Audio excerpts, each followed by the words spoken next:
مثلا وقتی که ما یک وای رفتیم با سفر رفتیم با همون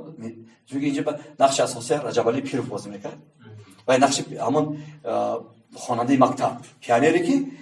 این شکارچی‌های آشکار میکنن اینه که میترسانن اینها گویا که برای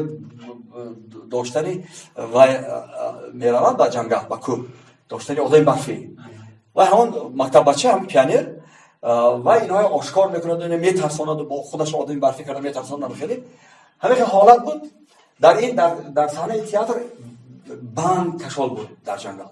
من در حالت ترس همه خودم خیلی جوان بودم با هم بند بالا میرفتم بعد با قسمت کانگور تو بلجمان سفر کردیم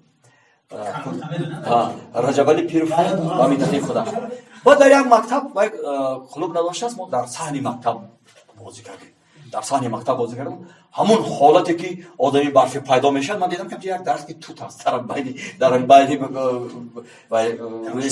صحن مکتب یک درخت توت است تماشا کنم گرد اطراف همین من همین آدم برفی پیدا شده بود که هم یک جهیدم بالای درخت توت برآمدم بالای درخت خیلی یک نهال چیز البته وقتی که فرامدن لازم میشد نمیتونم